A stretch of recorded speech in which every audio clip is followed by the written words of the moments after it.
All right. Welcome, everybody. As you're entering, we like to start these with a one-word check-in. Please type into the chat your state of mind today. How you're doing? How you're feeling? What's the word that best sums up your state of mind today? Please type in the chat as you are arriving. And in a moment, I will introduce our speakers and kick off today's session. Right. I will also start off the chat myself. Excited for two wonderful talks today. Excited, undaunted, Wendy. Okay, I hope that's a positive use of daunted. Energized, Matt. Awesome. Curious, Shinri. Curious. Wonderful. Okay, well, there's good reason to be curious today because we have two fantastic, very exciting talks today from two wonderful speakers, if you'll excuse the pun. So today's meeting is slightly longer than usual. We're allowed for extra 15 minutes at the end in case there are lots of questions, because there always are lots of questions to these talks. And since we have two talks today, we anticipate there being even more than usual. Two talks today from Kristin Maczko and from Monica Parker. So, and they're going to be on the themes of burnout and wonder, starting on workplace burnout in the first talk and the second on the power of wonder. So on the first talk, Kristin Maczko is a workplace effectiveness leader who works at the intersection of psychology and organizational impact. She has a Ph.D. in neuroscience and worked at Google for 15 years, where she led business finance teams and was the director of employee mental health and well-being. She's an expert in the intersection of workplace productivity and well-being, with a focus on the collective and systemic factors that enable both. And she will give a talk today on workplace burnout, systemic factors. Summary of that is that we tend to view workplace burnout as an individual issue and recommend self-care, for example, mindfulness, exercise, and boundaries. Given the hyper-connectivity of the modern workplace, burnout, she's going to argue, is actually an emergent property of the interpersonal network and must be addressed collectively. So the first 25 minutes session will be on that, followed by 5 minutes for questions, and there'll be more time at the end for questions. In the second half of the talk, we will have Monica Parker giving a talk entitled The Power of Wonder and Why We Need It, why we need more of it now. Monica will share her definition of wonder and how it can help us flourish at school, work, and home. And using real-world examples and heaps of research, she will discuss the myriad benefits of wonder and how to find and cultivate it, covering topics from learning and health to gratitude and psychedelics.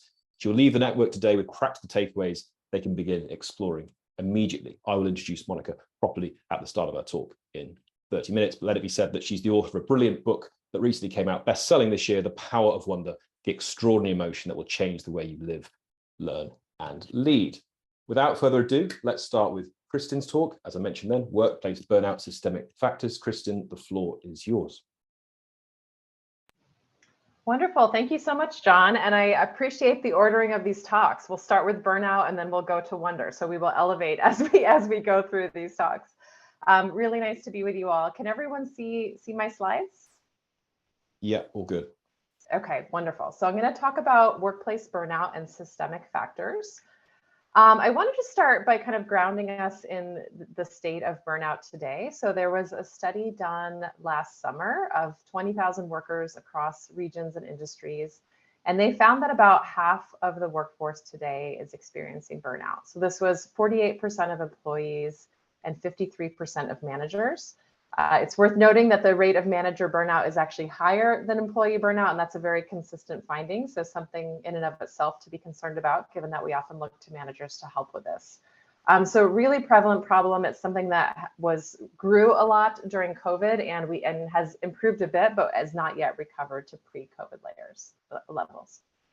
So in terms of just definitionally, like what is burnout? Because I think this is a word that we use colloquially a lot, and it's important to really know what the actual formal definition of it is. And so in 2019, the World Health Organization added burnout to the ICD-11, and they defined it as an occupational phenomenon.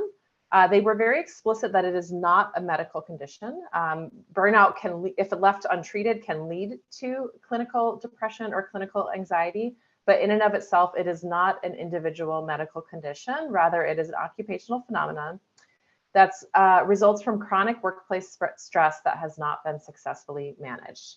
And they called out 3 components of burnout. This is largely based on the work of Dr. Kristin Maczko and others in the field. The first is exhaustion, which is what we often think of when we think about being burned out, just feeling really tired. But that's not it. It's also cynicism and negativity towards one's job, and reduced professional efficacy. And it's really important to note that these all go together. I think there can also often be this false dichotomy in the workplace that either a company is going to focus on productivity at the expense of well-being, or they're going to focus on well-being at the expense of productivity. And what we see from the research is that these actually go together. And so when you're burned out, not only is that bad from a kind of a human mental health perspective, it's also not good for your productivity. I mean, we've all experienced this when we're kind of in a state of like flow and energy and creativity. It feels good, we're productive, we're at our best. And burnout is kind of the opposite of that, where we're feeling disengaged, unmotivated, and we're actually not that creative, not that productive. And so, from a workplace motivation standpoint, not only does this have a human cost, which I think all of us in this room really deeply care about, it also has a business cost, right? Like if you have people disengaged, not at their best, not at their most creative, increasingly they're gonna drop out, which can either mean quitting, taking a leave of absence, or it can mean that they still come into work, but they're kind of just doing the bare minimum and trying to get things done, maybe cutting corners, not at their most creative. And then as that person is disengaging, that's actually adding more pressure to the other people on the team. And so you can kind of get into this vicious cycle of team-wide burnout.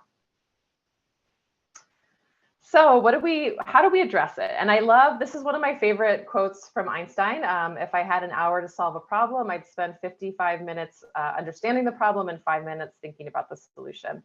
And I think this is really true for any complex problem. You think of something like climate change, like there's a lot of complexity and detail to what causes climate change. And if you don't understand that at a detailed chemical atmospheric level, the interventions you provide are not going to be effective. And so I think similarly with this, really understanding like what is at the root cause will help to inform how we address it. So what is causing burnout in large organizations? And I do want to give an important caveat here that John highlighted to me is there's also burnout in people who are solopreneurs or working on their own or working in with 2 or 3 colleagues. So their burnout comes in all shapes and sizes. This presentation is specifically for people in large organizations. So people who are working with hundreds or thousands of people in a company or a university or a nonprofit or a government organization, talking about the burnout dynamics in large organizations. So in large organizations, I think of there as being kind of like 3 tiered levels of employee well-being. So at the center, you have individual self-care. So this is things like mindfulness, self-compassion, detachment, professional mental health support. That's kind of like the center and the cornerstone. Then you have the team level environment, and this is like the details of how the work actually gets done, like how you actually launch the marketing campaign, how you build the product, how you close the sales deal, like just the actual work that you're doing in your job. And then the outer layer is like the organizational culture. So this is like, what is the CEO, what is the C-suite saying about well-being? What is the culture? What are the norms around talking about well-being? And I think the industry has made a ton of progress in the past decade or so on the individual level and the organizational level. So the individual level, just the level of awareness of the importance of sleep and mindfulness and exercise to our mental health is much higher now than it was a decade or 2 ago. And there's many corporate wellness programs that incorporate that. And then also on the organizational level, I think with COVID, we saw increasingly leaders saying, you're human beings, like we care about you as people and families. So we saw a lot of improvement on the inner and the outer. But what we hear from workers is what's missing is that middle piece. And so a lot of times you'll hear workers say, all right, everyone's telling me they want me to take care of myself, but I actually can't do that and also get my work done. And so I think it's really this center level, like how the actual work in an organization gets done that causes burnout and doesn't get talked out enough. I think partly because there's not a simple solution here, but that doesn't mean we can ignore it. I think it's where a lot of the problems are. So we're going to kind of talk about the kind of day-to-day work level of the role. All right, does anyone recognize this photo? see some smiles. Yeah, Mad Men. Okay, so I see some Mad Men. So for those of you who don't, Mad Men is a TV show about an advertising agency in the 1960s. Great show. It has, it's funny watching it now. It really gives you an appreciation for all the ways in which the workplace has improved over the past several decades, like in terms of the levels of sexism and discrimination and smoking and alcohol on the job. So you will become grateful for many of the ways that the workplace is better today than it used to be. But one thing I always notice when I watch this show is a way in which I think the workplace has become more difficult, and that is how people collaborate. And so if you look at this photo, this group of people is collaborating. They're all together. They're in the same room. They're looking at the same thing and they're talking about it, right? And it's so obvious we almost don't notice it. But like what is very unique about the way collaboration used to work just a few decades ago was that there was a physicality to it. Like it was kind of limited in space and time when you could collaborate with other people. And what that meant was, actually, let me go to this next slide. What it meant was that collaboration was serial and constrained. So what I mean by serial is you could only be having one conversation at a time. And so even if you were like, you know what, I want to like come in at 7 a.m. and stay till 7 p.m. and I don't want to take a lunch break and I want to do 2 meetings an hour and I'm going to have 24 meetings a day. 24 is still a limit. Like you can't have more than 24. Like at some point the day's over, everyone's gone home. There's no one else for you to talk to, right? And so it sounds obvious, but just the sense of like, it could only be one thing at a time and it was constrained. Like there was a real physical world constraint to the amount of collaboration we could have. Fast forward to the past few decades where, we have email and instant message and Slack and Ping and Zoom and Meet and all these phenomenal collaboration tools that enable us to do a lot of work, but they change the nature of collaboration. And so collaboration then becomes parallel and unconstrained. And so what I mean by parallel is, we're all on a call right now, and I hope that 100% of your attention is on my slides and what I'm saying. But if you're like me, maybe you got an email during this meeting and you're just going to send a quick reply to the person that wrote to you. And maybe while you're writing that reply, someone else is sending you a text or a ping.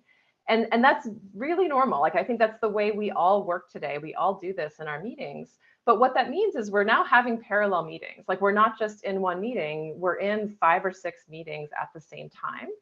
So that's a big change. And then the other change is that it's now unconstrained. And so, in the example I gave before, at some point everyone goes home and like, it has to end. Like there's a limit. And if I couldn't fit you in between 7 a.m. and 7 p.m., it has to be tomorrow, it has to be next week. When you move to this parallel and unconstrained collaboration, it no longer has to fit into a week, right? Like I could send an email to 100 people and ask them to send me something by end of week. I don't have to know or care whether that fits into their 40, 50, 60 hour week. And so it's unconstrained. Yeah, Nick, looks like you have a hand. Yeah, your use of the word constrained is interesting. And I'm wondering, is that what the literature says of that word? Or, I'm thinking synchronous, asynchronous. Constrained implies that it was the wrong thing to do back then. And now unconstrained means you're free to sort of collaborate. Yeah. So that's why I'm wondering, where does that word come from? Yeah. So it's my words. It's not from a specific reference in this context, but I can explain more how I'm using it, which is basically, it doesn't even necessarily have a valence. I think there can be pros and cons to it. Like there is, to your point, like there is a certain freedom to it, right? Like it is asynchronous. And if I want to work at 5 a.m. on Saturday night, I can do that. So there's a lot of freedom in that. And I think we appreciate the freedom. But I think the sort of what comes with it is anything that is unbounded just sort of starts to explode, right? And so there's no longer a limitation on the extent to which, so there's no longer any barrier that prevents me from collaborating with thousands of people very easily. Okay. And so then, that's actually kind of a good transition where, so now there's no longer a barrier and things that are unconstrained, things fill the time we give them, right? And so then what starts happening is we get this network effect where, because it's so trivial for me to get input from 10, 20, 50 people on a project I'm working on, we start then, especially in large organizations, we start requiring it. Like, so before you launch this project, you need to have sign off from legal and marketing and engineering and sales and all these teams. And the work becomes very, very collaborative, very interdependent. And so there's no work that is done alone. Everything is very interdependent. And so then the amount of time that we're spending collaborating really starts exploding. And then we end up in this thing. A lot of times I think when people talk about workplace well-being, they'll talk about like the employee manager dynamic, like this idea, oh, your manager is giving you work and you can tell them how much time you have. But what starts happening is that the work is no longer coming from any one place. Like you have a role in the network, maybe you're the legal person or you're the product person or whatever it might be in an organization. And suddenly it's coming at you from all directions. And the more those people are working, it's almost a bit of an arms race. Like the more those people are working, the more you're working. And we can actually start as a network, start driving each other to more and more work. So that's what I mean by the network effect. And so in this context, a burnout can become an emergent property of the entire network. And Bain & Company, which is a management consulting firm, did a study on organizations that had high rates of burnout, and they found 3 characteristics. So one is excessive collaboration. So this is where very consensus-based culture, where you can't move forward with something until everyone has input and everyone agrees. And if you think about that, there's a lot of benefits to that, just to be clear. Like none of us want to be in a top-down, authoritarian organization. But there's a cost, right? Like if you need to get 20 people to align on what you're doing, that takes a lot longer than getting 4 people to align on what you're doing. And so every one of those alignments is a meeting, is an email, is a chat message. And then if you add in lack of clarity and decision maker, not only are there lots of inputs, it becomes a little circular, right? Like, okay, I sent it to this person, they have a change, I edit it, do I now have to re-review it with all these people? And so they found that as a dynamic. Another was weak collective time management. And this is the idea that there's no barrier to requesting someone else's time. You can just send out an email. You can create a task force. You can throw a meeting on calendar. You can just it can emerge, the work can emerge from the network. And then the final factor was overloading the few. So they found that particularly like really high performing employees would be disproportionately affected because they would get pulled into every project. Cal Newport sometimes calls this the hyperactive hive mind. And he's a writer on productivity. And what he kind of calls out is that like the core work that is being done in an organization, like the writing of the materials, the building of the product, as that core work is happening through these asynchronous, unstructured, always on conversations, rather than something more structured, the workers are accurately perceiving that they have to always be responsive, because if they're not, the whole workflow breaks down. So it becomes this kind of collective problem. Okay, so that's our maybe a little less than 55 minutes, but that's our understanding of the problem. So then now, how does that inform the solution? First of all, I just want to, spoiler alert, I'm not going to give you a silver bullet. One of my favorite quotes is, for every complex problem, there's an answer that is simple, clear, and wrong. So this is not going to be one of those, hey, if every VP once a quarter could stand up and tell their team to do these 3 things, it would be fixed. Like this is just by nature of it, we're talking about the way groups of people work. It's an emergent phenomenon. It's complicated. So not one solution, but what I do want to try to do is provide scaffolding and kind of ways to think about it and ways to pressure test. Like, will this idea that I have for my team to reduce burnout, will it help or not? And so that's kind of the goal here. And the details will be very team specific. And so to think about this, I think we can think about, well, how do other complex, the modern workplace is not the only complex system that has ever existed. Like, how do other complex systems handle this? And I want to walk you through 3 very different systems. The first is the brain. And so if you think about our brains, we go through cycles of sleep and wake. And even within being awake, we go through cycles of attention and different states of arousal. And what's important is that those are network-wide cycles, right? And so you have the entire brain is sleeping and restoring and regenerating, and then it is focusing and applying. You don't have one neuron is resting while the other neuron is in an attention state. So it's system-wide. I think a very good example is any kind of team sport. So football team, right now we're in the World Cup. So those of you who like real original football or soccer, When you think about a football team, I think, the modern workplace is very similar to, if you imagine there's a soccer team that's basically continually in the World Cup. So it's continually like, this is really important. We have to push, we have to push, we have to push, to the point that players are getting injured, and then they get injured and they just walk off the field.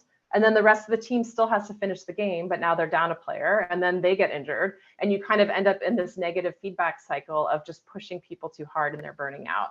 That's not how real teams work, right? And so what do team sports do?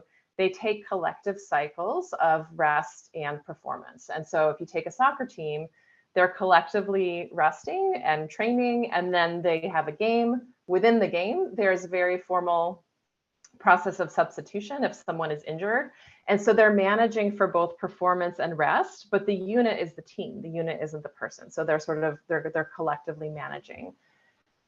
And then the final example is data centers. And so if you think about all of the internet, all cloud products lives in the cloud, in data centers, on servers.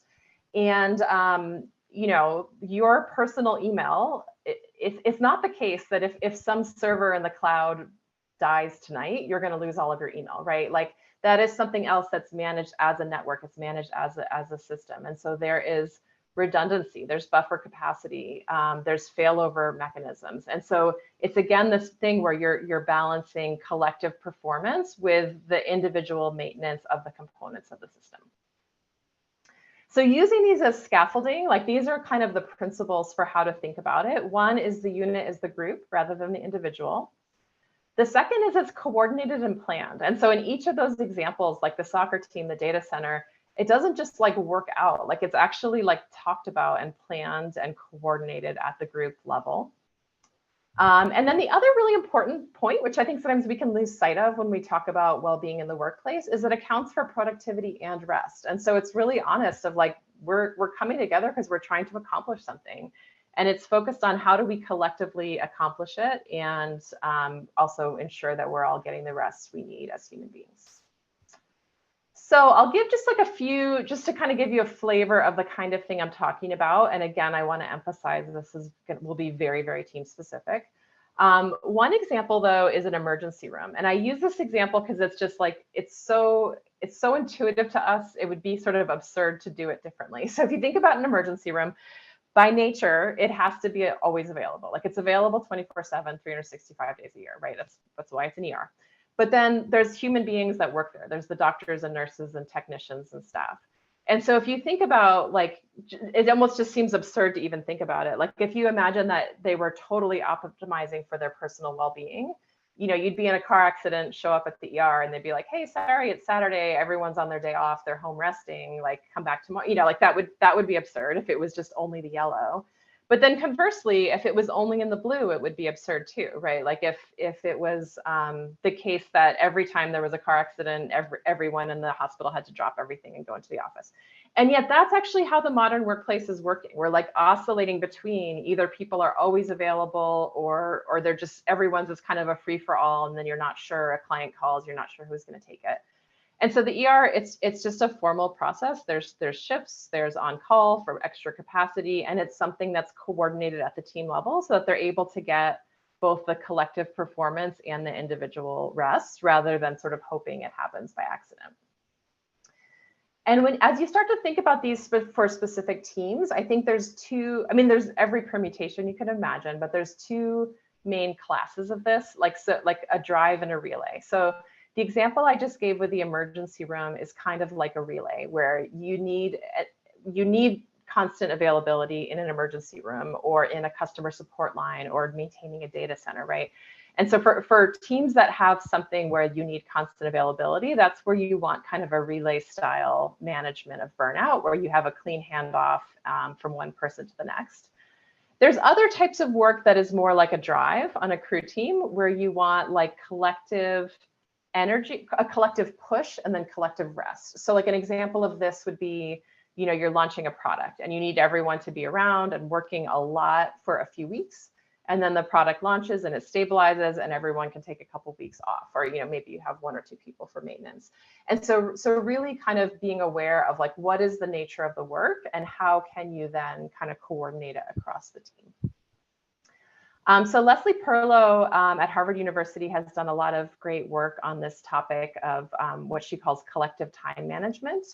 And it's the idea that because our modern workforce is so focused on connectivity and collaboration, we need to talk not just about individual time management, but collective time management.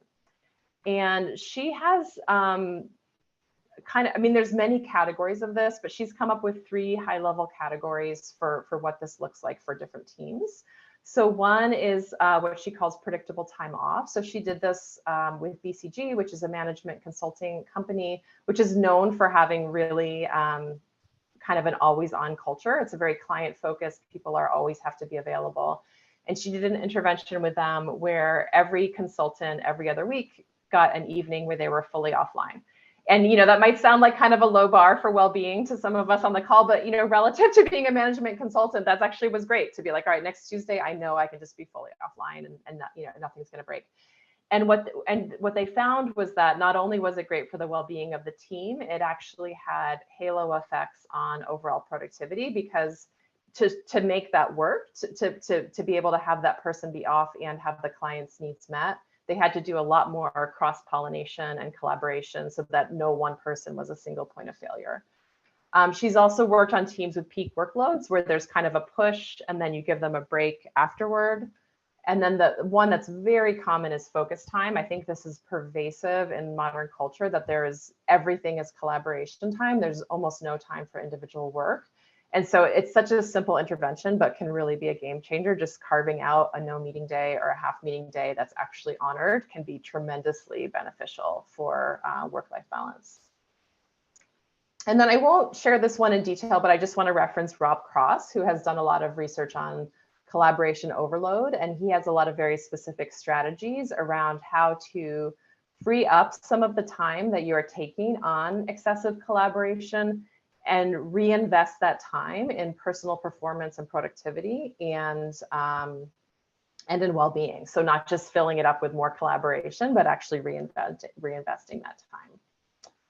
And so in closing, again, these are scaffolding. Like I can't overstate, like, the differences vary so much team by team between what they have to accomplish and how you're going to manage it. But just having the conversation where it shifts from the individual to the team. And so thinking about it collectively, and then how do we collectively manage for performance and rest are kind of the ingredients that you need at the team level to be able to manage for burnout. And with that, I'll close. I think I'm right about at time. Exemplary timing, Kristin. Thank you for a great presentation. Please give your virtual applause, everyone, or physical applause if you want to. Thank you so much. This was fantastic. Got a few minutes for questions before we move into the second presentation. There is one in the chat from Una. Una, if you're there, do you want to unmute your microphone? I can't see you. Or if you're, you don't have to turn on your camera, but if you're there, can you hear me, Una? If not, I will ask a question on your behalf. Okay, I'll ask on your behalf. I don't actually know if she's still here. Anyway, Una asked, how do we balance supporting employees' mental health and their disabilities, as well as promoting productivity, assuming that people with mental health illness and symptoms do not function well in the workplace? Yeah, I mean, I think, and feel free, I don't know if you are there, feel free to add a little bit more context. I think a lot of times it will depend on the specifics and what, I think on a very, very broad strokes for balancing employee mental health and well-being, this kind of model of looking at it collectively rather than individually, I think we can make a lot of progress where you get the kind of focused time together, and then individuals have their needs met in terms of personal time. So I think broad scale, just like overall mental health, this approach can be helpful. But when you get into like, all right, I have a discrete mental illness that is a disability that is preventing me from doing work, then I think that's a different conversation, and that is very individual, and it's very much about workplace accommodations of like, all right, I'm not going to be able to be in a job that is X, like that is, has, too much input or too much social time or too much fill in the blank. And so I think there are cases where it is a workplace accommodation is needed. Great, thank you, Kristin. Una is here. You hear that, Una? Yes, hi, thank you so much. I'm currently working in a mental health organization. I'm director of Wellbeing and team culture. I completely believe that like how to create and cultivate the culture within the organization that create a safe space, but at the same time, I feel a little bit of struggle. Like I feel challenged. What is the right balance, especially working in a mental organization, because we also embrace the people with the lived experience. So I think this conversation was really, really helpful. Yeah. Great. Yeah, and I Thank you. think that for those of you, us or who are working in corporate environments, like I think that first part about like that it goes with productivity, I think can be really helpful. 'Cause sometimes there's resistance from business leaders, like, well, why should I focus on this? And we're really busy and there's a lot we have to do. And I think just asking, I mean, do you want a workforce of people who are exhausted and burnt out and not creative? Like, even if, you know, let alone the kind of human concern about, you know, caring for your people, it's actually not good for whatever you're trying to do. So I think depending on the leader, that can be an impactful way to frame it as well. Great. Thank you, Kristin. And, you know, let's do one more question before we move to Monica's talk. Tamara, I can see you here. Do you want to just ask your question? Yeah, I think Kristin kind of just answered it. But Kristin, what I had been asking about was how do you see leaders actually understanding this work and then applying it, given the fact that they're often part of the problem and it's often someone lower down in an org who is bringing the need for this to them? Yes, I love that. I love that. And I think I think as much as we can sort of reframing it around how do we have your workplace working together in the most effective way. And one of the things that Christoph Martel, who has joined some of these calls, he has a phrase that I love called friction. And the idea is like a lot of these things that are really bad for mental health and for burnout actually aren't good for productivity. like your product is not going to launch any faster if I have to like meet with 100 people and iterate and iterate and iterate to get it out the door. And so there's some of these things that are just not good for either. And so I think shifting the conversation that we're actually trying to, when we're getting things done in a more effective way, that's good for your business goals, and it's also just more fun. Like, you know, people want to work on things where they can see momentum and they don't feel like they're churning. So kind of shifting it from an either or to like, how can we have these things happen together? Awesome. Thank you.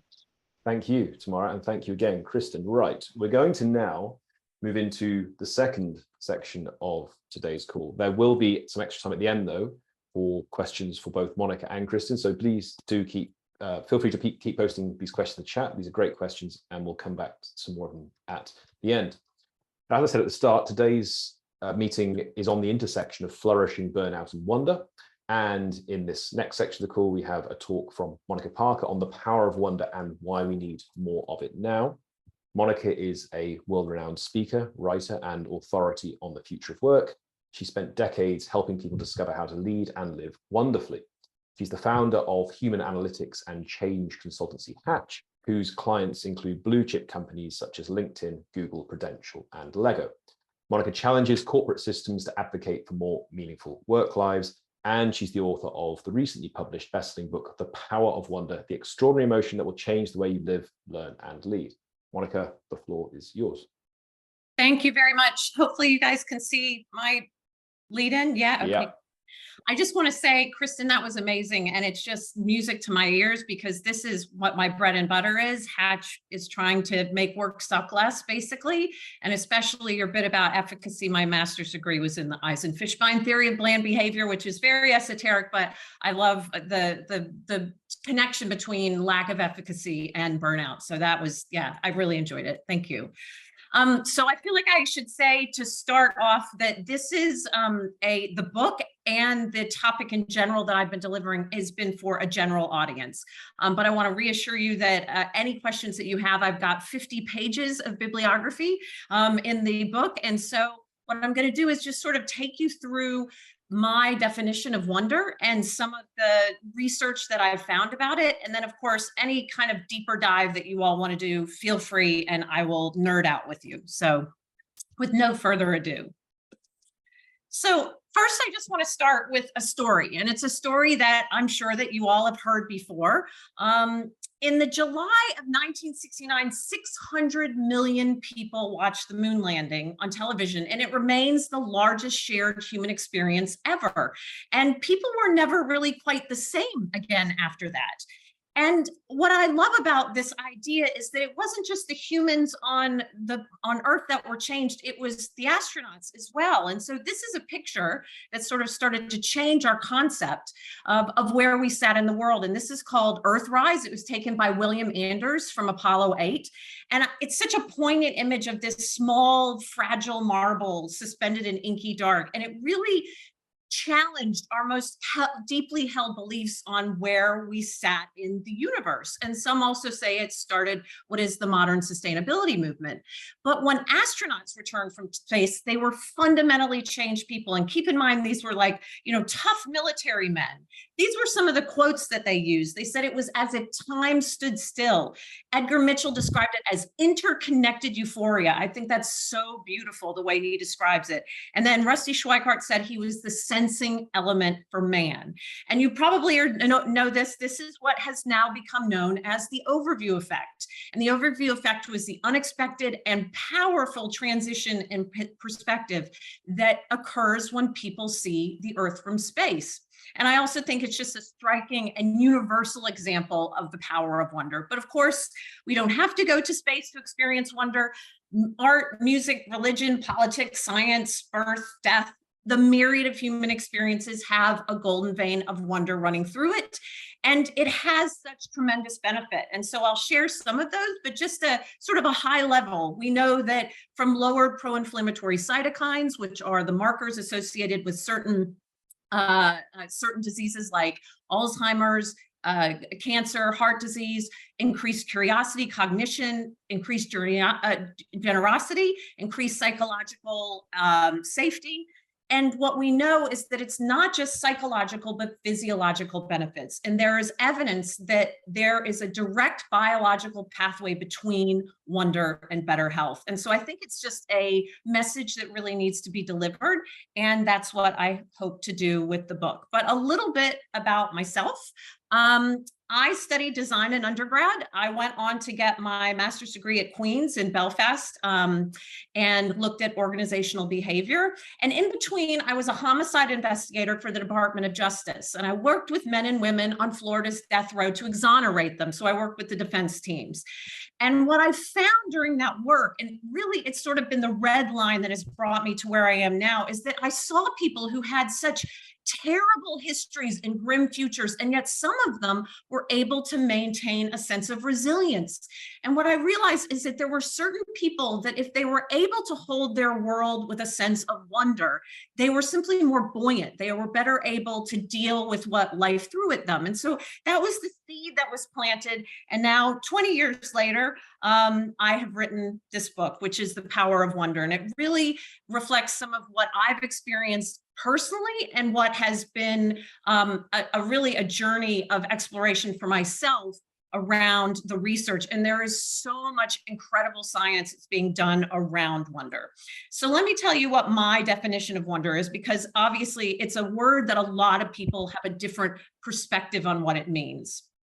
So wonder is sort of a shapeshifter as a word. We have to wonder, which would be the verb, which might be what we associate with curiosity. And then we have a wonder, which would be the catalyst potentially for an awe experience. My goal was to link those two into a single definition and to almost look at it as something of a cycle, because each component, as we experience it, we're more likely to experience it in the future. And so it starts with watch, which is the openness to experience, the personality trait. Then we get into wander, which is curiosity, then whittle, which is absorption, and then wow and woe, which is awe. And I see these as all components, subcomponents of my definition of wonder. So we'll start with a little bit, I guess, another W, which is why. Why should we even care? Kristin touched on some of these. These are just another few, depressing statistics about the state of the world. 1 in 4 American women is on antidepressants. 284 million have an anxiety disorder. There's evidence that empathy levels have dropped 40% in the last 20 years. Jamil Zaki says that it's improving again, but nonetheless, it certainly has taken a hit with the younger generation, and we don't even know what the pandemic will do for us. And so I believe that now is the time for us to try to embrace wonder. And in particular, I'll talk about the power of wonder in school systems and how we should be helping the young hold on to their sense of wonder for longer periods of time. So we'll start with openness to experience, which is watch, the first sort of element. Now we know that openness to experience, being a personality trait, is generally pretty set by the time we're 25. There's some debate about how plastic or how much we can change our personality, but it tends to be pretty set.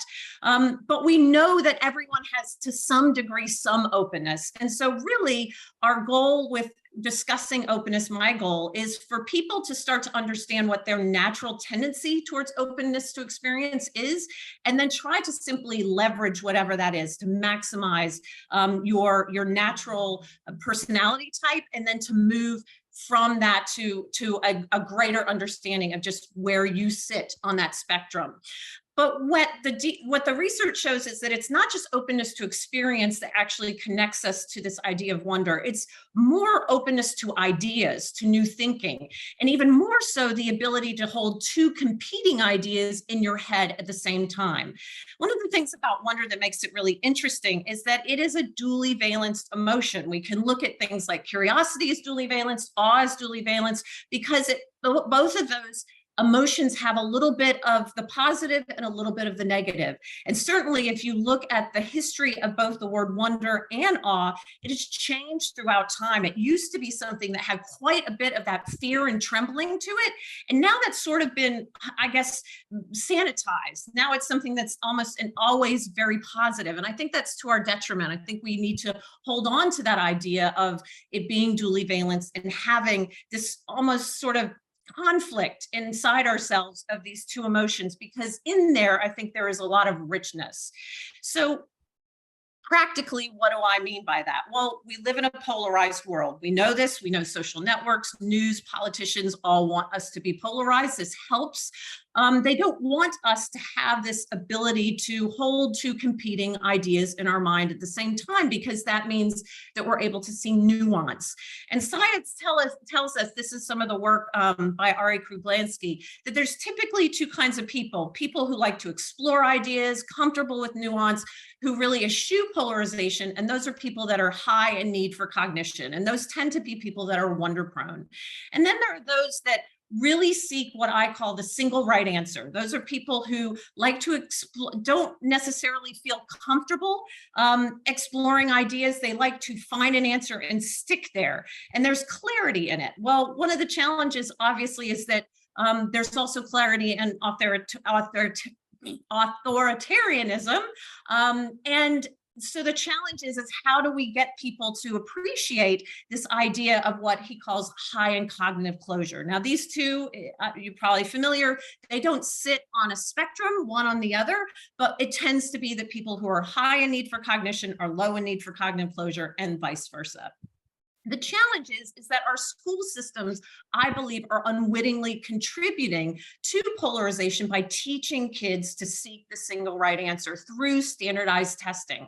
We have schools, and this is some of the work done by a guy named Jim Garrison, that were really killing wonder in kids and making them highly competitive in their school environments towards this idea of standardization. And when we teach young people that there is a single right answer that they will be judged on, then they grow up potentially to be adults that believe that there is a single right answer to every question. And that lack of nuance ends up creating intolerant adults. And so I really want some of this work that I've done to be a call to action of maintaining the wonder that we have in school systems that we tend to see in like Montessori, but then sort of falls out as kids get older, especially in middle school and high school. So then we get into wonder. So we know wonder. We know that people who are higher in openness to experience are generally, their trait curiosity is higher.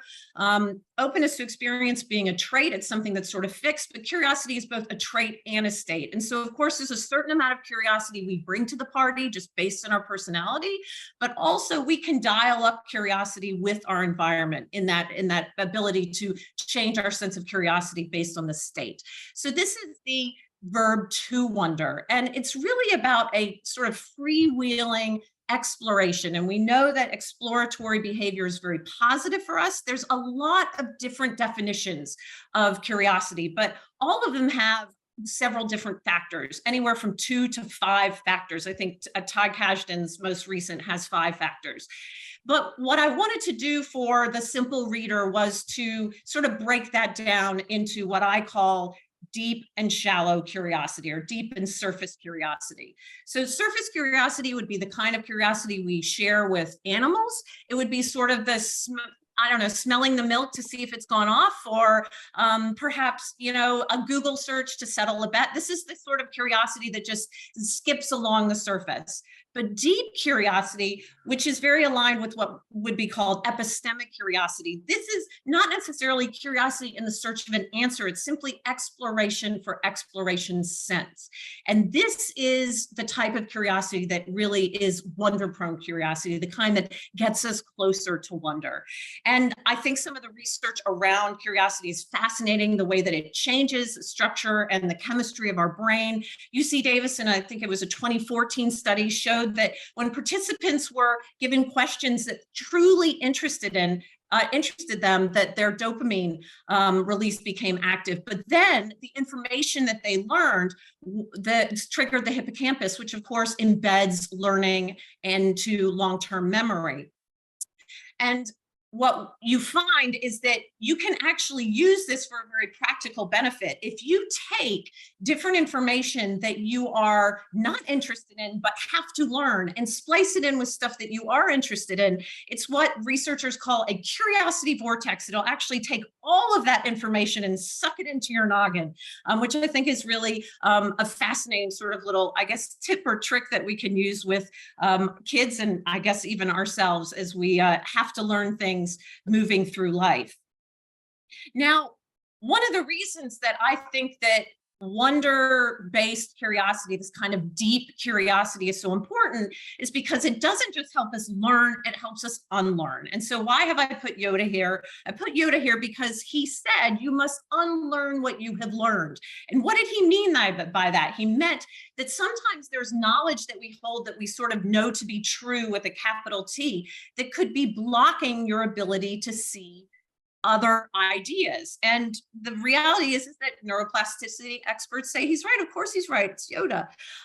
So Alvaro Pasqualeone, who was the guy who really developed the idea of neuroplasticity, I love his description of this. He says that our brain is like a ski slope, and that the topography is based on our personality. So where, the divots are, where there are rocks, where there are trees, that's pretty much set by the time we're 25.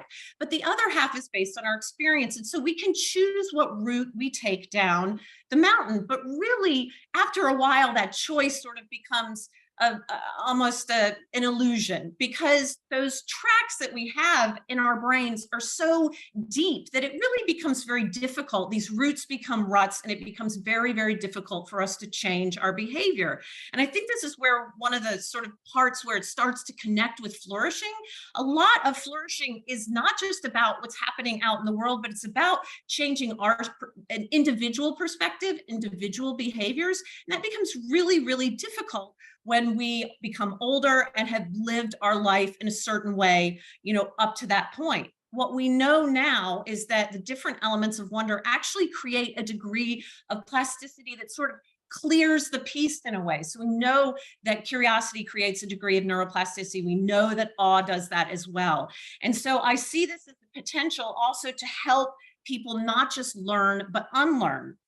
Now, why does that matter? Why is unlearning important? This is a statistic that I've been tracking for about 10, 12 years. When I first saw it, it was 15 jobs in 5 industries. It's now 18 jobs in 6 industries. This is a kid that graduates from high school today. And the reality is that some of these changes will be, you know, something that is chosen, and some of them will be forced upon them. And they're going to have to be able to learn and unlearn in a very rapid way. It's not just about learning something and layering new information on top of it.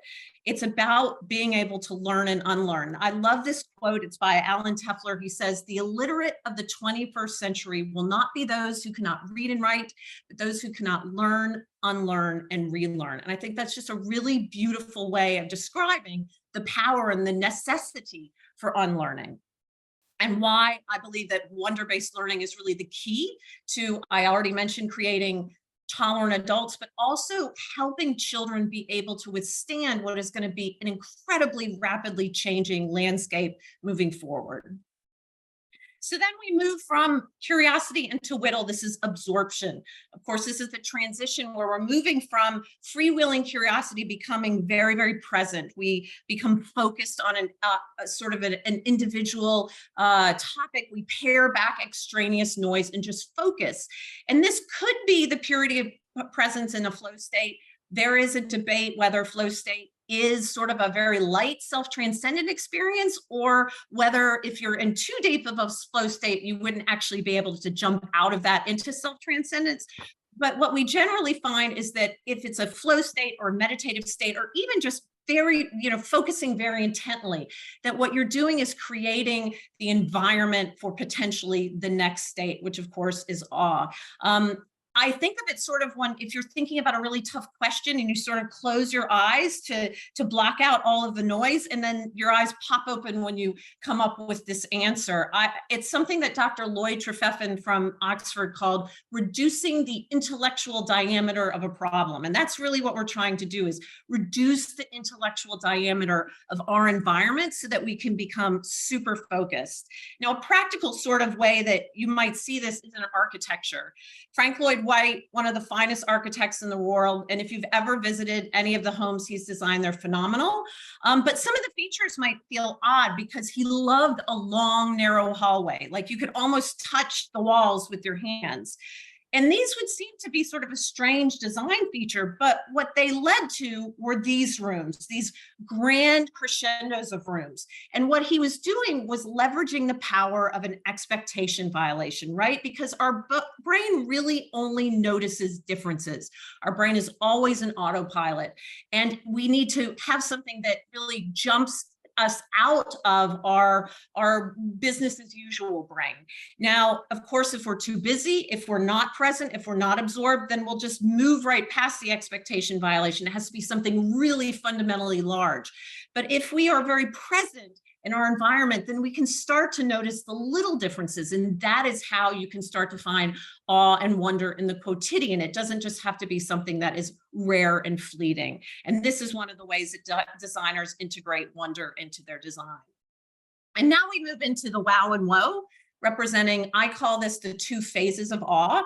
If you're familiar with some of the work Dr. Keltner did around awe, he describes it as having vastness and accommodation. And I think of that as the wow and the woe. So the vastness is this seeing something that is so vast, and it could be physically vast, it could be emotionally vast, socially vast. Maybe it's seeing the Grand Canyon or your child take their first steps, cognitively like the folded universe.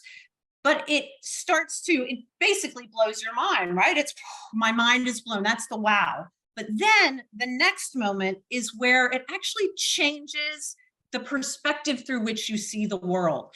And one of the components in the way that it does this is what they call small self. So it's really anything that makes you feel like a smaller part of a bigger system. And that's where, of course, you can see why the overview effect would be wonder and awe. You can see how certain emotional experiences make you feel small in the presence of such a big world or big spiritual experience. And what the scientists, what Dr. Keltner found and many of his colleagues at UC Berkeley was that they described this as the most profoundly beneficial emotion that we can have from both a physical and physiological, a psychological and a physiological point of view. Awe makes us more humble, more curious, more innovative. People who are higher in all of the wonder states, but certainly awe tend to have greater happiness and well-being. They have a desire to contribute to the world. And so it's really this big bang at the end of the wonder cycle that offers so much tremendous benefit. But one of the reasons why I built wonder the way that I did is I don't want people to see awe as rare and fleeting. And that was the terminology actually used by Keltner when he first sort of described this. He said that these were experiences that were only rare and fleeting. But now the research shows that actually little quotidian bits of awe can start to help us feel the benefits. And I'm showing you this picture here. This is a grove of cypress trees. And this was the experiment that these folks at UC Berkeley did. They took students, brought them to this grove of cypress trees, had one group of students look up at the trees, had the other group look up at a tall building, and then they spilled a cup of pens and counted the number of pens as the helping behavior of those individuals. And what they found is that the people who looked at the grove of trees exhibited more helping behavior. Now, I find that a little bit of a stretch, I'll be honest, from an experimental point of view, but what they did find as well is that after that experience, people described that they felt a greater sense of well-being, that they had stress reduction. And this isn't just about being in nature. It is about, which certainly is contributory to it, but it's about that sense of smallness that you feel and the shift in perspective that occurs after that. So let me just make sure. I don't want to run out of time because I talk a lot. Okay. So I want to talk a little bit about just sort of some of the practical ways that we can see this helping us, really impacting. My job day to day is working at Hatch. Hatch is a human analytics and change consultancy, and we specialize in the future of work. And my goal, as I said to Kristin, is to make work suck less, frankly. People really are not happy in work. And I see wonder as being a real benefit. Now, one of the challenges is that, of course, we spend more waking time working than pretty much anything else. But now with hybrid working, we're not necessarily all in the same environment.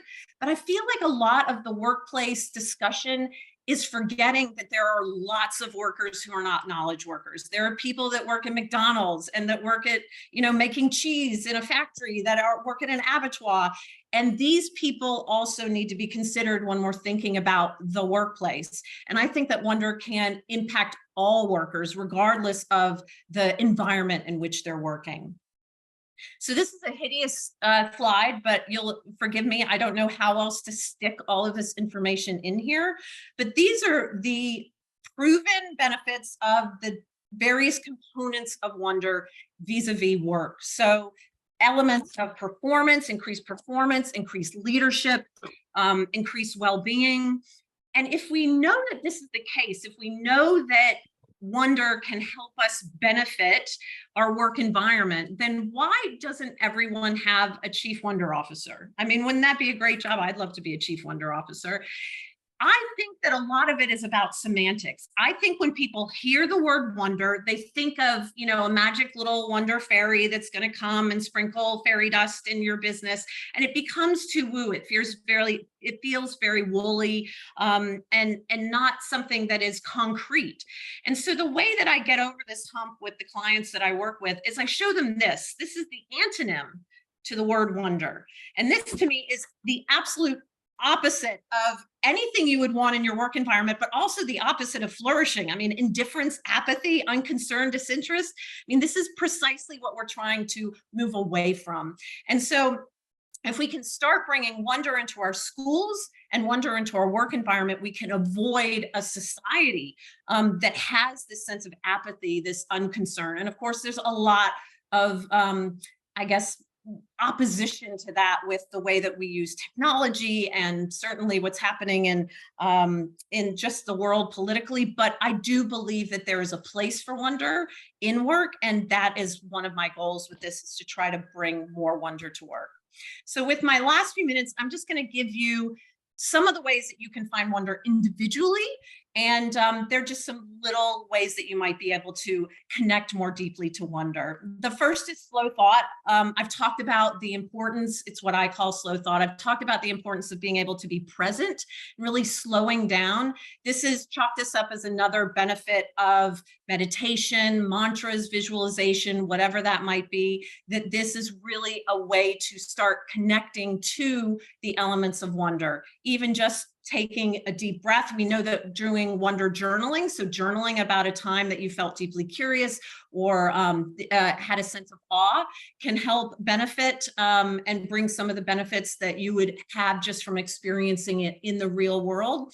And so just finding that sense of slowness where we quiet the chattering mind. The next is to bring really the eyes of a child, playful.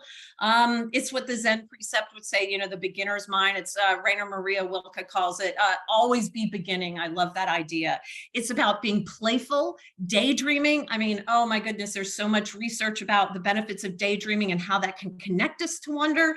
And I think that we're killing daydreaming out of children. And that is, again, another way that we can help children connect more deeply to wonder. Wonder walks. What makes a wonder walk a wonder walk? You decide it is. It's really an example of simply priming. They did research where they took two groups of people. One went on a 20-minute walk with no prime. The other went on a 20-minute walk and said, you will find something that gives you a sense of wonder. And the wonder walkers came back and experienced both physiological and psychological benefits for up to a week later. And so really, if we start to prime ourselves and tell ourselves that we will find wonder in our day-to-day life, and certainly if we do something in nature, that will really help us connect more deeply to our sense of wonder. Gratitude is another way, a gratitude practice. We might find that through a religious practice. A lot of people do this through prayer, but it can really just be a deep sense of reverential appreciation for where you are. Again, that gives you that sense of being small in a bigger world. And I love this picture. This is the Choctaw Memorial in Cork, Ireland, and it is honoring the Choctaw for their donation during the famine, in 1847. And I just think it's a really beautiful emblem of what deep reverential gratitude can mean. And then the last bit, because I always get asked about it, is of course psychedelics. We do know there's incredible research around psychedelics and how it can help us connect more deeply to awe and wonder. It was, I think his name was, Peter Hendricks out of the University of Alabama was the first one to sort of say, wait a minute, the state that we have in psychedelics looks to me to be an awe state, and sort of matching those benefits. But I feel like I don't want you all to say, Monica told me to go out and drop acid. What we do know is that it's really that when we're trying to use psychedelics, both in healing and therapy, but also to get closer to wonder, aftercare is a critical component. And so recognizing that, yes, psychedelics are a very powerful tool to sort of have a speed train to wonder, that it is something that should be taken, I guess, with a lot of wisdom. So the last slide of talking really fast is Albert Einstein. I know we've already heard from him today, which is, he who can no longer pause to wonder and stand wrapped in awe is as good as dead. His eyes are closed. And so I hope I've opened your eyes a little bit to wonder, and now I will zip it. You've opened our eyes a hell of a lot. Thank you so much, Monica. Please give a virtual or physical round of applause, or both, everyone. Thank you so much, Monica, for that.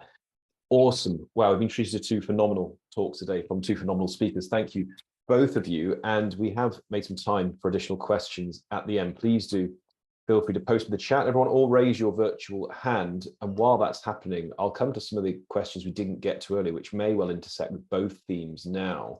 Simi raised a question. And Simi, you're here. Do you want to unmute your mic and ask it, or would you like me to ask it on your behalf?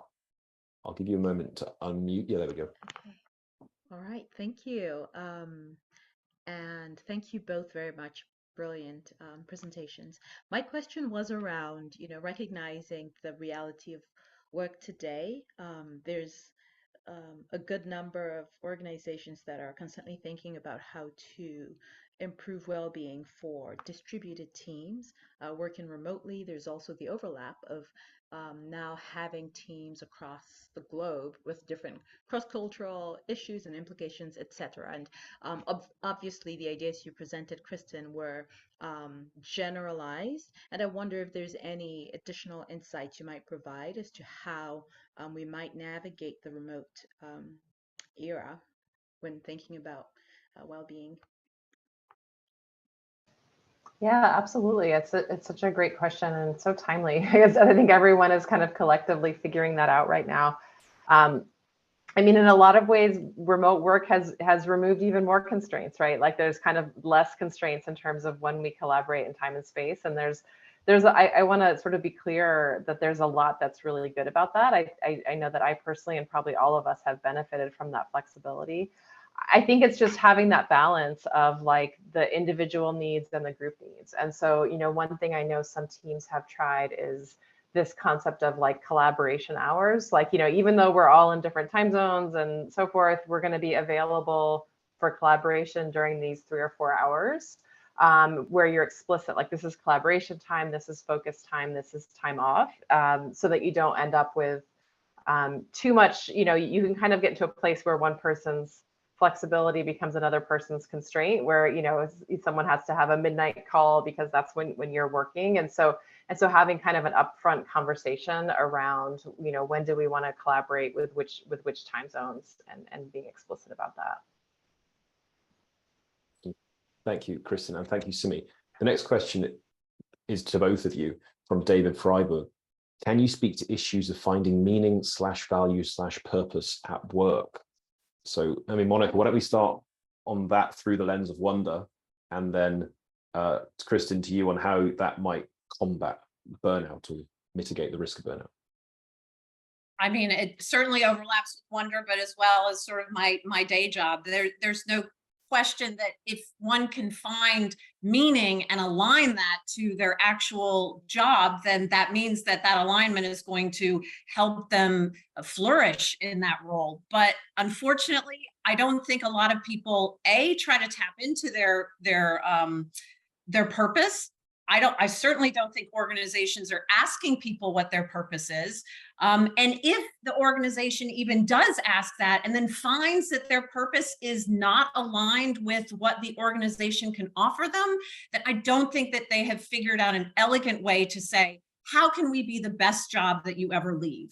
How can you want to be, your purpose is to be a barista. I don't know.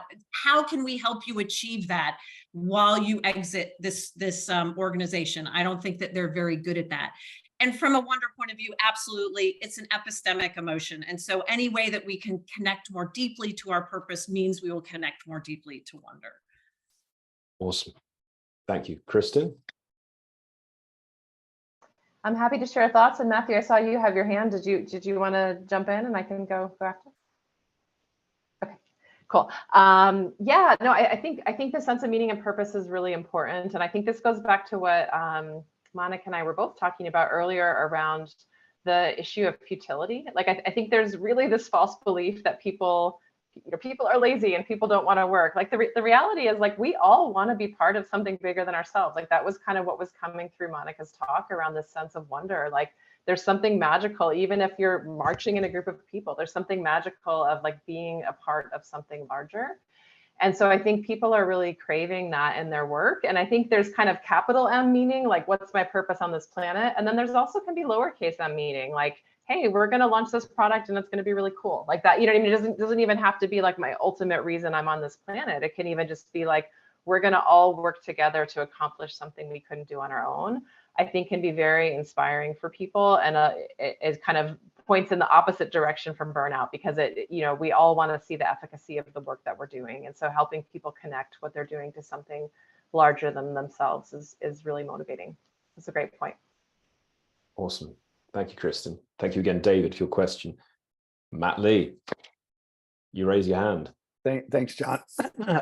And thank you, Monica and Kristin, for bringing together topics that often are not in conversation. And so as I think about this new category of engaged exhaustion, I think a lot of people are finding a sense of purpose and even wonder at work, but there's a tendency both to kind of have a self-inflicted wound of pursuing our sense of wonder and purpose to the exclusion of a decent, work-life balance or what have you, but also being in organizational contexts where overwork is modeled by the most lauded members, whether they're the leaders or the employee of the month or whatever.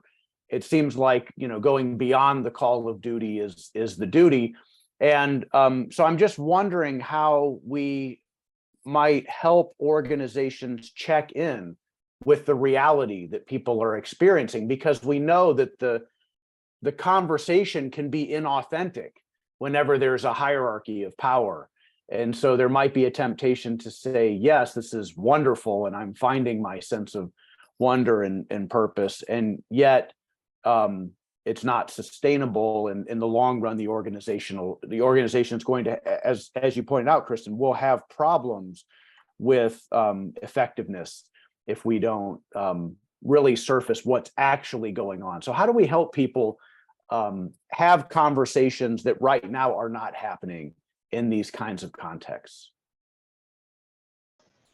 Yeah, it's such a great question. And I think, I think from the leader's perspective, it can sometimes be seen as like a simplistic, like more work is better. And so part of it is that idea of friction, right? Like I think kind of the first low-hanging fruit is the idea of friction of like, there's a lot that we do in our workday that is actually spinning and churning, and that's bad for productivity and that's bad for burnout. And so I think starting there, I think there's sort of this, sometimes people, particularly as they get very senior and they get isolated from the day-to-day work, they sort of assume that everything is directly contributing to the end goal that they have, and sort of framing it in terms of friction. I think framing it in terms of like this, wanting this to be sustainable and wanting it to be sustainable and also wanting it to be creative, right? Like, a lot of studies that I'm sure we've all read on, like, intrinsic and extrinsic motivation. Like extrinsic motivation works okay if you're kind of, hammering out widgets, but if you're actually creating something, having more intrinsic motivation is going to be really valuable. So sort of having the conversation of like, what is the type of work that you want to have from your workforce? And then I really do believe like that there needs, I was talking earlier about the idea of constraints. I think just anytime you have something that's totally unconstrained, which today collaboration is, it's just not good. And so it becomes tricky because whenever you try to limit it, you can only email from 8 a.m. to 7 p.m. It becomes kind of wonky and artificial. So I don't know that I have like a solution, but I do think it's deeply problematic that there is no constraint on it. And so anything that organizations can do, I know a lot of organizations are playing with like no meeting times and just like any kind of arbitrary constraint on like that collaborative work. If nothing else, just to let people do that deep focus work is really important as well. If I could just interject, what I'm seeing also is just business cultures replete with action bias, that there is sort of this perfect storm of leader who feels out of control but wants to be perceived as being in control, and then it is met with a world that honors people who take decisions, even if that's proven to be a bad decision further down the road. And so there's always this need to be deciding something. Well, when a leader decides something, shit rolls downhill. That usually means everybody below them has to do whatever the leader decided they have to do. And as Kristin said, because there's this disconnect, they don't see, and especially when we're working remotely, they don't see the eye rolls like, Jesus Christ, they're doing this to me again. So you don't have that sort of connection to the sense of overwork. So I think helping people appreciate action bias and how to confront it. Also just assume everyone is overworked and start from that position. Don't ask them if they are, assume they are. And, I just have to throw in that obviously action bias is a wonder killer, because when we are rushed and feel that we have to do, then we don't create the space for wonder. Thank you both. Yes, thank you both. Monica and Bill both have questions. Bill, Monica, since you've obviously spoken a lot today, Bill, bring your question, because it may well be to Monica as well, I take it, and Kristin. Sure. I think these were two wonderful presentations, and I'm trying to think about how to kind of mash them together. I'm thinking about Peter Singe's iceberg model, where we have individual behaviors in the context of team or environments with some mental model underlying that, which Matt first introduced me to. But I think one of the things about a team is they embody some kind of narrative. Right. And I hear you talking about wonder, it can be that kind of narrative. And I wonder if that's an apologetic and an argument for this in the work setting, because that will eventually become more productive as far as observable behaviors or whatnot. And I just had that observation, just wondering what you guys thought about that. I'll jump in. I absolutely, and one of the things that I do talk about in the book is the power of narrative and how that does shape the way that you can lead and how you can drive a culture. And so absolutely weaving wonder into the narrative, but even just having a shared narrative, I don't think organizations have a shared a sense of purpose, a shared mission, a shared conversation, even about why they are all showing up and doing what they're doing. So even to start having that, to help people give breath to that would be a great beginning. Thank you. Kristin, did you want to add anything to that as well? Yeah, it's striking me, it's reminding me a little bit of the conversation we're having about meaning as well, of like, people do really want to be working towards the shared narrative, something that's larger than themselves. Yeah, absolutely. It's worth mentioning, I put in the chat that some people now talk about meaning and mattering as a kind of joint concept on flourishing the workplace. I recommended a recently published book called Tomorrow Mind by Gabriella Kellerman and Martin Seligman, where in the PERMA theory of well-being and positive psychology, it's now that meaning is now meaning and mattering, because Seligman and Kellerman and others have decided this is a more important way of measuring flourishing in the workplace with regard to meaning. Okay, Monica has a question for Kristin. Monica, do you want to ask it? This is something I'm always asked. And so I would love to hear what you have to say. I'm always asked by someone who grabs me after some session we have and says, where we are is toxic. I am one individual. What am I supposed to do other than quit? And I do tell some people, you just got to leave. You're not going to be able to do anything about this. But what beyond saying quit and go find someplace that isn't toxic would you say to a single individual that is like swimming upstream in a tough environment in order to create a better balance? Totally. I love this question. And to be honest, this was kind of what even inspired me thinking about this, was feeling like that person of just like, I felt like everything I would do for well-being felt so upstream to how everyone else was approaching it. And so I think the biggest thing is like having, if the person is able to, having a one-on-one conversation with a leader that's very, I think leaders can get very defensive around here's our employee demands around well-being, right? But having more of a constructive conversation of like, what are our collective goals for this organization? What are we trying to accomplish? Here's where I see inefficiencies. How could we address that? So I think it does have to be at the leader. You can do some things at the edges as an individual, but I think it sort of has to shift at the leader level. But if that person's able to talk to their leader, not from a place of like, here's my complaints, but like, hey, what are your goals and how can I, as a member of your team, give you insight into how you might better accomplish those? That would be my main advice. And if that's met with a lack of receptivity, then there is a place for just sort of for changing teams or companies as well. But I will say 9 times out of 10, like I feel like leaders sometimes get a bad rap. I feel like 9 times out of 10, the leaders want to do the right, like no one wants to have a team that's burnt out and tired. And like, they're kind of just trying to accomplish a goal. They don't always know what's working and not working. And so sometimes if approached the right way, there can be kind of the curiosity of how can we do this better? But it's a bit like sustainability. Even an individual leader can only do so much. I think of like the legal industry. It's the only industry that has a sub industry for helping people leave it, because just the basis of it is, everything is to the 12 minutes. How can you create any kind of sense of flourishing in that environment? That is just like a whole system that's broken. And so I think some of these just organizational constructs need shaking up. Yeah.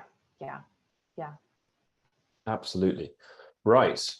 Thank you again so much to Monica and Kristin for great talks. Can we please give a final round of applause to both of our speakers today? Thank you so much. It's been outstanding. Super enjoyable, learned a hell of a lot. Thank you so much to both of you. I've shared a bunch of links about their work in the chat, and I'll share some more in the email I circulate later this week. Before we wrap up today, just a few other things to share. So one of our network members, Wendy Lord, who is here today, has recently published a book on flourishing. I'm putting a link in the chat to it right now. Propel Your Potential, Learn to Flourish When You Have Enough But Don't Feel Like Enough. Link to that in Amazon. Thank you very much, Wendy, for sharing that. Congratulations. Can't wait to read that. And I will share a link to that also in the email I send out. Someone's already buying it. They've just direct messaged me to say it's in the group chat, but someone in this group is buying it right now. The next thing to share is that there's a conference in October on supporting flourishing in schools. It's being held at Sevenoaks School in the UK, in Kent, and it's co-hosted by the Flourishing Network, Research Schools International, which is led by Christina Hinton, who co-leads the Flourishing Network with Matt and myself, and with Sevenoaks School, 13th to 4th of October. The webpage to it there, registration link to it there. Both Christina and I are speaking at it, and I've just realized I haven't shared it with everyone. I've shared it with the person who privately messaged me to say they were buying Wendy's book. I am sharing it right now. There we go. Okay, last thing to say is there's no network meeting in August because everyone deserves a month off.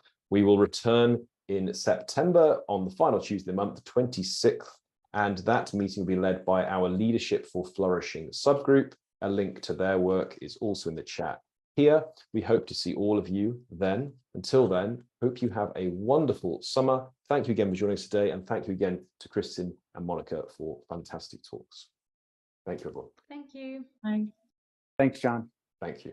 Thanks, everyone. Thanks, Monica, Kristin. Thanks, Monica and John. Thank you.